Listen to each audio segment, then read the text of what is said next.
You say you feel like you're always alone. Yeah, you love to pretend, but you've never been one to let others inside your home. And we all have our reasons, but you can't be feeling like you're better off on your own. Cause you and I both know we've traveled down this road so many times before, and we always end up back. Olá pessoal, meu nome é Vinícius Maté, sou geólogo e minha especialidade é sobre rochas ígneas e então isso está diretamente relacionado com o tema de vulcanismo. Então na aula de hoje eu vou falar sobre vulcanismo e terremotos, que também é uma outra área que anda junto com o vulcanismo. Bom, eu trouxe essa imagem aqui, que ela mostra como que os antigos imaginavam a formação dos vulcões, das rochas vulcânicas. Então nessa imagem mostra que eles imaginavam que existia um fogo central, né? Um fogo no centro do nosso planeta, que servia como uma fonte de energia para trazer então a lava que chegava na superfície, através de vários condutos, né, que vinham desde o centro até a superfície. Tá? E aí em vários lugares do planeta essa lava chegava e extravasava, né, na forma assim da manifestação vulcânica. Tá? Então esse é um pensamento lá do século XVII. Hoje a gente já tem um entendimento completamente diferente, muito mais evoluído do que é o vulcanismo. Hoje então a gente imagina o sistema, o geossistema vulcânico, mais ou menos como mostrado aqui nessa figura, de uma forma bem genérica. Normalmente é relacionado também com tectônica de placas, porque na tectônica de placas a gente sabe que a gente tem um encontro ou o afastamento de duas placas tectônicas. No caso de um encontro, né, de uma colisão entre duas placas tectônicas, uma delas, a mais pesada, vai afundar, né? Durante esse afundamento, essa placa mais pesada ela vai levar junto com ela rochas que quando chegarem lá embaixo elas vão estar numa profundidade onde pressão e temperatura vai estar tão grande que essas rochas vão fundir, elas vão derreter. Nessa fusão, então, a gente tem a geração de magma.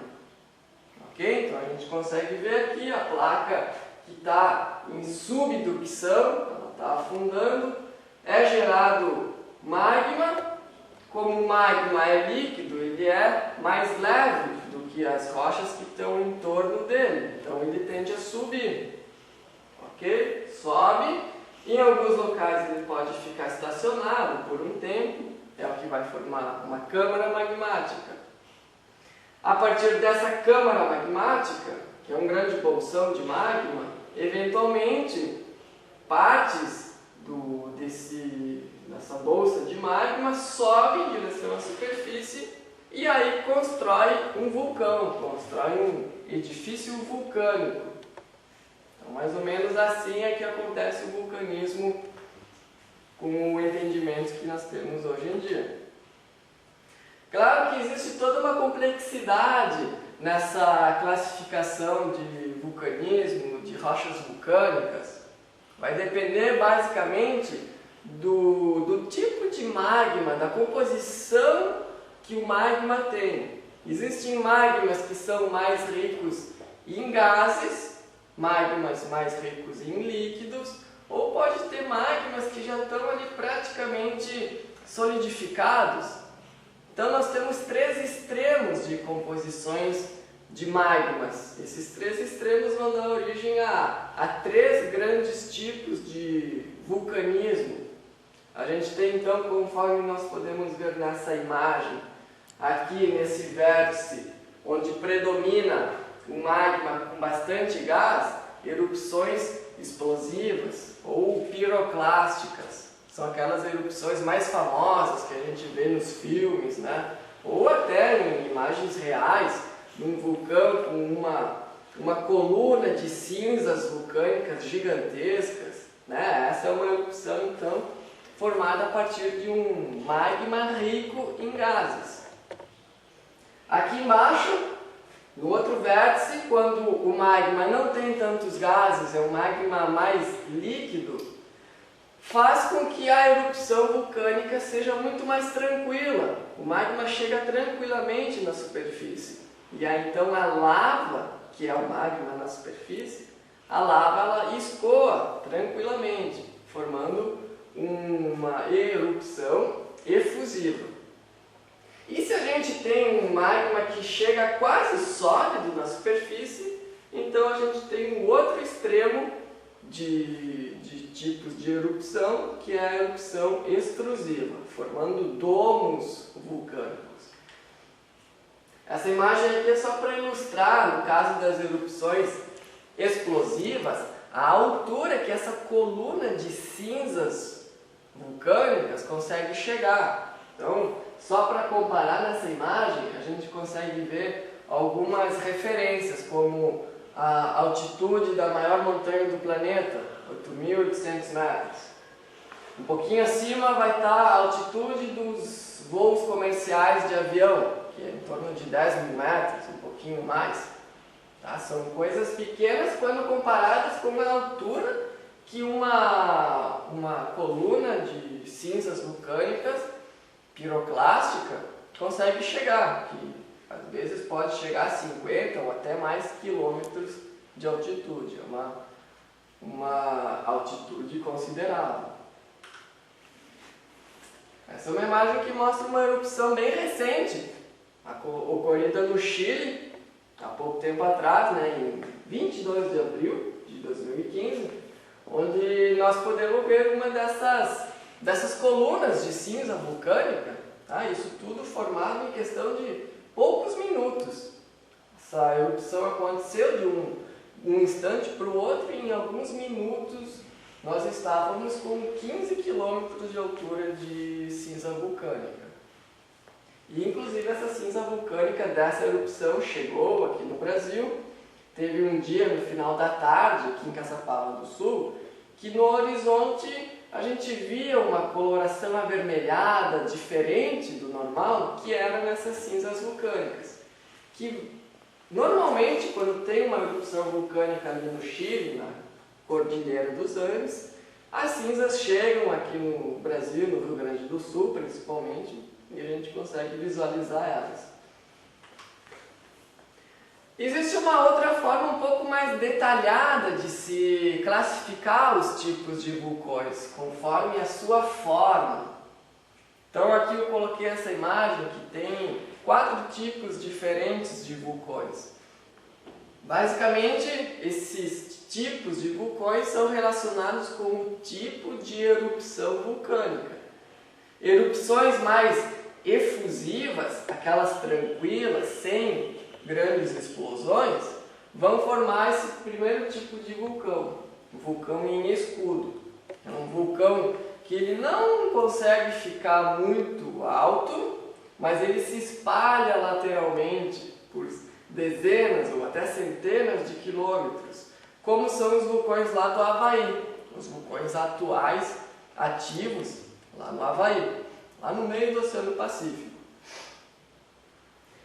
O segundo tipo de vulcão se forma quando o magma chega quase sólido na superfície, formando domos vulcânicos.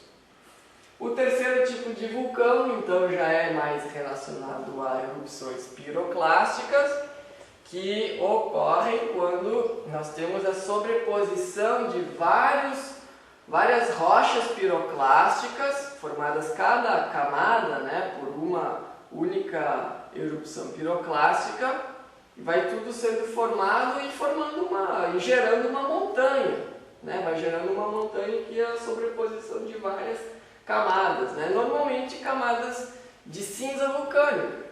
Logo, o nome desse vulcão, né, é cone de cinzas.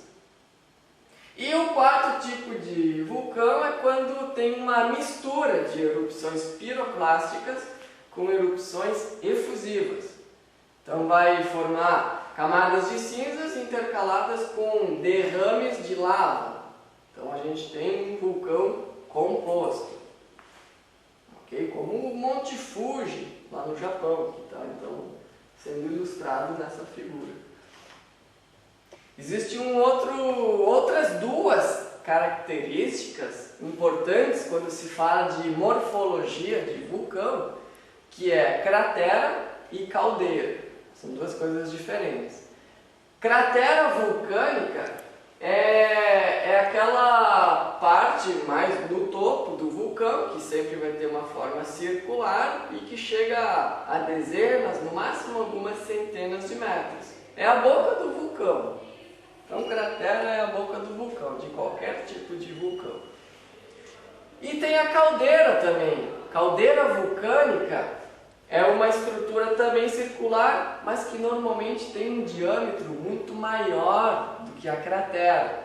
E as caldeiras têm uma gênese muito intrigante, porque é um tipo de estrutura que nunca foi observada pelo ser humano. O ser humano já viu todos esses tipos de vulcões se formarem, entrarem em erupção, mas nunca viram uma caldeira vulcânica sendo formada. E ela se forma mais ou menos de acordo com essa sequência mostrada nessas figuras. Uma caldeira vulcânica se forma quando a câmara magmática, que está lá a algumas centenas ou até quilômetros de profundidade abaixo do vulcão, esvazia, porque todo o magma saiu de lá, veio para a superfície. Então a câmara magmática esvazia e é gerado um espaço vazio lá embaixo. Se eu tenho um grande peso de rochas acima dessa caldeira, dessa câmara magmática, isso tudo pode colapsar para esse espaço vazio que era ocupado pela câmara magmática. Logo, se eu tenho esse colapso, eu posso ter então a formação de um grande evento explosivo, porque toda essa queda da estrutura do vulcão ela é acompanhada da ejeção ao mesmo tempo da explosão de material e a consequente geração dessa estrutura, essa grande estrutura circular que pode ter dezenas de quilômetros. Então é uma estrutura que é observada em vulcões antigos, mas que nunca foi observada ao vivo. Aqui eu coloquei uma outra imagem muito bonita, né, de um outro tipo de vulcão bem diferente, pouquíssimo conhecido, um vulcão lá na Antártica. É um vulcão formado de gelo. Não quer dizer que seja gelo que está sendo extrudido, né, extravasado do vulcão, mas é que esse é um vulcão que ele fica soltando gases que vêm aquecidos lá da câmara magmática, tem gases subindo, só que quando eles chegam na superfície, eles chegam num ambiente extremamente frio, congelado, né, como é a Antártica, e esses gases instantaneamente se transformam em sólido. Ok? A gente tem a solidificação instantânea do gás vulcânico, nessa fumarola vulcânica, e a consequente formação de um pequeno cone vulcânico, um cone de gelo. É uma situação bem particular que existe em pouquíssimos lugares no mundo. Dá para ver uma pessoa de escala, né, só para ter uma ideia do tamanho dessa estrutura. Outras duas particularidades importantes quando se fala de vulcanismo é o tipo de derrame vulcânico gerado a partir de erupções efusivas, aquelas tranquilas, sem grandes explosões. São esses dois tipos de derrames vulcânicos aqui. Eles são nomes que vêm de uma língua nativa lá do Havaí, que se chama Aa e Paroi-Roi. São os dois tipos de derrame principal. Derrame A, formado a partir de uma lava mais viscosa, que quando ela corre na superfície, ela vai se quebrando por causa da sua alta viscosidade e aí ela cristaliza, formando com uma aparência de torrões de terra, né? Essa é a tradução da palavra lava. E as lavas Parroy-Roy são lavas mais fluídas, né? Elas conseguem escoar mais facilmente, formando esse tipo de estrutura que lembra cordas. O nome Parroy-Roy significa em forma de corda. E depois que a erupção vulcânica terminou, que a rocha vulcânica foi formada, passa a acontecer a erosão, né? A erosão dessas rochas vulcânicas. Erosão pela chuva, pelo vento ou até mesmo pelo gelo. Rochas vulcânicas em geral elas são muito resistentes à erosão e ao intemperismo, né, das intempéries. São rochas muito resistentes. Então, se eu tenho uma situação como essa nessa figura, que eu tive um derrame de lava que escoou por um vale e em torno desse vale tinha rochas menos resistentes do que essa rocha vulcânica, com o passar do tempo da erosão, eu vou erodindo isso tudo, mas como a rocha vulcânica é muito mais resistente do que aquilo que está em torno dela, ela vai ficando sobressalente na topografia, no relevo. Ela vai ficando muito mais alta do que aquilo que antes era mais alto. Isso então gera uma inversão de relevo. Então, mostrando então como essa terceira figura ali embaixo, né, formando mesas, formando um neck vulcânico, que era o antigo pescoço do vulcão. Era a parte que servia de conduto para essa lava, como essa outra figura aí. Esse é um neck, é um pescoço vulcânico lá do Novo México, nos Estados Unidos. Então aqui a gente tinha um vulcão gigante, foi erodido, só sobrou a parte interna dele, que era mais resistente ao intemperismo. E aqui em Caçapava do Sul também nós temos na região muitas rochas vulcânicas muito antigas, formadas há mais de 500 milhões de anos, que deixaram como registro essas rochas vulcânicas que a gente vê principalmente a oeste de Caçapava do Sul, lá nas regiões da Serra de Santa Bárbara, Cerro do Bugio, Cerro do Peral, que é a região aí dessa fotografia. Então a gente vê também uma situação de inversão de relevo. Nós temos essas elevações formadas por rochas vulcânicas. E em torno delas, rochas sedimentares, que são mais antigas, só que elas estão mais embaixo. Antes, elas estavam lado a lado com as vulcânicas, só que elas erodiram muito mais e foi sobrando só as rochas vulcânicas muito mais resistentes à erosão e ao intemperismo. Outra coisa importante de se entender quando se fala de vulcanismo é onde que acontecem vulcões no nosso planeta.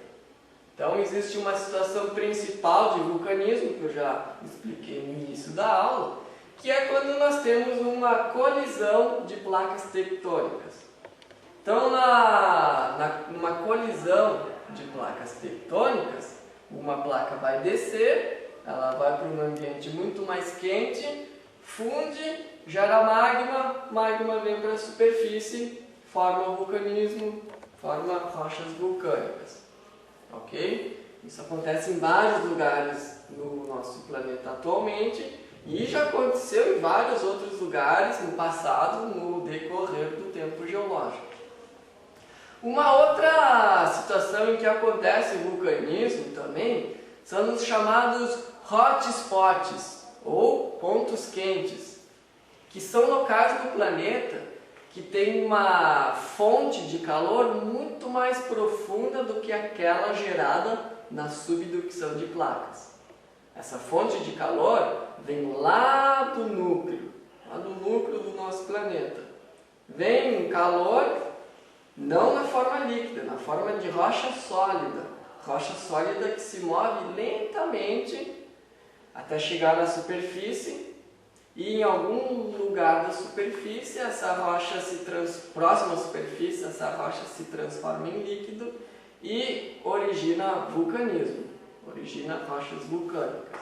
Então esses são os chamados hotspots, como aquele que acontece lá no Havaí, o hotspot mais famoso do nosso planeta. Tá? Então um ponto quente que gera vulcanismo lá no Havaí. Esse é o mapa mundi, né? Com os limites de placas mostrados, né? Os limites das placas tectônicas e os principais vulcões que estão imersos, né? Que estão acima do mar, que existem atualmente e que são ativos. A gente pode ver que esses vulcões, esses pontos vermelhos, eles estão praticamente todos ao longo dos limites de placas convergentes. Alguns poucos pontos ficam fora dos limites convergentes, porque vão ser vulcões do tipo hotspot, aqueles que não têm relações com placas tectônicas, como lá no Havaí, lá no meio do Oceano Pacífico, a gente vê então aqueles pontos vermelhos são os vulcões do Havaí. Existe um exemplo de hotspot no Brasil, só que é um hotspot já extinto. É um vulcão que teve sua atividade mais ou menos de 130 milhões de anos atrás até alguns poucos milhões de anos atrás. Esse hotspot começou lá no interior de Minas Gerais, na região de Poços de Caldas, e terminou lá na ilha de Trindade, lá no Oceano Atlântico. Mas como? Um hotspot não é um ponto fixo? Como que ele deixa um rastro desde Minas Gerais até o Oceano Atlântico? É porque como ele é um ponto fixo, mas as placas tectônicas que estão acima dele se movem, a placa tectônica vai arrastando um vulcão que já tinha se formado e o ponto fixo, que é estacionário, né, vai levando mais magma para a superfície e vai gerando então um novo vulcão e vai deixando um rastro de vulcões com o passar da placa tectônica, no caso a placa sul-americana. Existem perigos, né, que são relacionados ao vulcanismo. Okay? Muitas pessoas já morreram porque estavam próximos de vulcões quando eles entraram em erupção.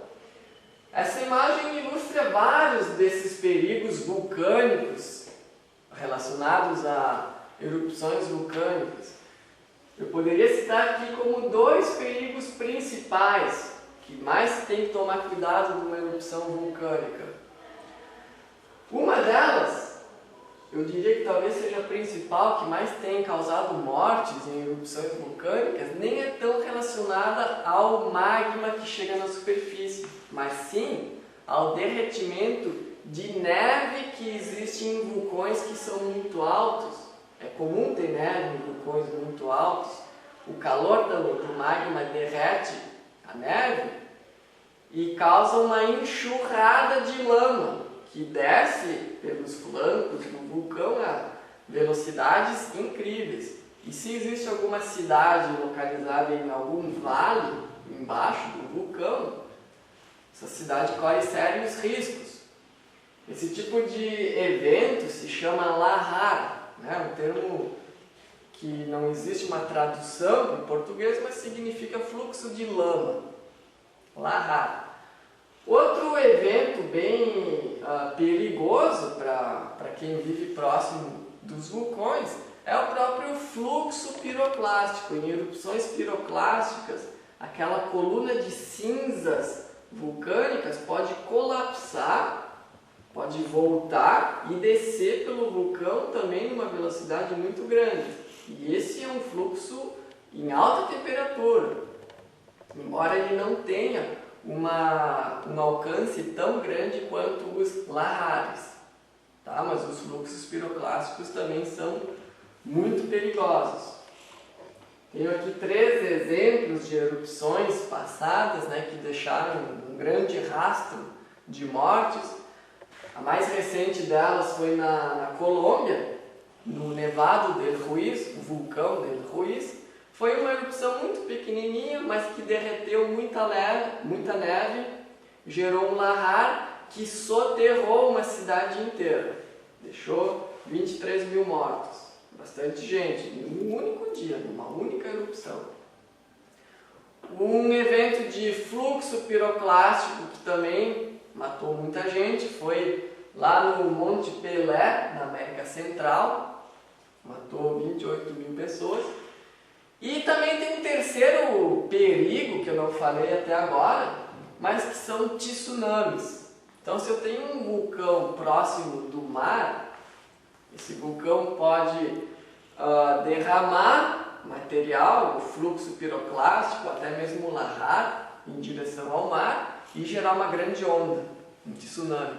Tá? E se eu tiver alguma cidade que está nas redondezas, próximo desse vulcão, essa cidade pode ser atingida por essa onda gigante, por esse tsunami. E isso aconteceu já em várias situações. Uma muito famosa foi do famoso vulcão Krakatoa, lá na Indonésia, que deixou mais de 36 mil mortos, já lá no século XIX. Aqui é um gráfico que ilustra a quantidade de mortos por erupções vulcânicas até hoje, né? Então ali no final a gente consegue ver esses 3 exemplos que eu expliquei, do Krakatoa, do Pelé e do Nevado del Ruiz. Então a gente vê que existe uma tendência ascendente, né, de mortes relacionadas ao vulcanismo, porque em muitos casos existe as pessoas não são muito bem informadas, né, do risco relacionado a se viver próximo de um vulcão. Proximidades de vulcões em geral são muito férteis, são excelentes para a agricultura. Então as pessoas se estabelecem aí normalmente por causa dessa característica, mas não levam em consideração que um vulcão que hoje está inativo, ele pode entrar em atividade de uma hora para outra. E essa atividade vulcânica pode levar a sérias consequências. Também existe uma forma de se monitorar esses eventos vulcânicos, por várias formas diferentes se consegue monitorar. Tem um exemplo de uma erupção que foi muito bem monitorada nos Estados Unidos, em 1980. Então aqui nessas 3 imagens a gente consegue ver como que era o vulcão antes dele entrar em erupção, depois durante a erupção e depois da erupção. O vulcão Santa Helena, lá no oeste dos Estados Unidos. Aqui na América do Sul, nós não temos tantos recursos para se estudar vulcões como existe nos Estados Unidos ou no Japão. Então, um dos países que tem bastante vulcão e que tem se empenhado bastante em estudá-los é o Chile. O Chile tem um serviço geológico onde dentro dele existe uma área só relacionada ao estudo e ao monitoramento de vulcões. Então, se vocês entrarem nesse website, vocês vão ver lá que tem muita informação relacionada aos vulcões do Chile, da fronteira do Chile com a Argentina. Então, é muito interessante que tem muitas câmeras instaladas próximo aos vulcões e vocês podem entrar nesse site e observar em tempo real como que está o vulcão lá agora. As imagens ficam sendo atualizadas de poucos minutos em poucos minutos. É quase que online. Então é muito interessante para nós mesmos olharmos como que está o vulcão, que não está tão longe de nós, tanto é que quando o vulcão no Chile entra em erupção, a cinza vulcânica chega aqui. Também existem formas de se aproveitar economicamente um vulcão. Um vulcão, quando ele não está expelindo lavas na superfície, ele pode estar levando apenas fumarolas para a superfície. E essa atividade fumarólica, muitas vezes, traz também depósitos minerais para a superfície. Tem situações como nessa imagem aqui de um vulcão lá na Indonésia, em que essas fumarolas são ricas em enxofre. E o enxofre pode ser aproveitado economicamente, pode ser aproveitado na indústria de diferentes formas. Entre outros bens minerais, não só o enxofre. A gente começou vendo então como que um vulcão se forma. Formado então normalmente quando nós temos uma colisão entre placas tectônicas, onde uma placa vai descer, vai esquentar, ela derrete e gera magma que vai chegar na superfície. Então basicamente os vulcões atuais existem em limites de placas que se chocam, né? Os limites convergentes. Nós vimos que dependendo do tipo de magma gerado, vai levar à formação de um diferente tipo de erupção. Esses tipos de erupção vão formar diferentes tipos de vulcões, né? Nós vimos vários tipos diferentes de vulcões. E nós vimos também algumas características, como os tipos de derrames vulcânicos. Vimos também, finalizando a aula, quais são os perigos vulcânicos para quem vive próximo de áreas vulcânicas. E vimos que também existe uma forma econômica de se aproveitar esses eventos vulcânicos. Era isso, pessoal. Então eu espero vocês na próxima aula, onde eu vou estar falando sobre terremotos. Até mais!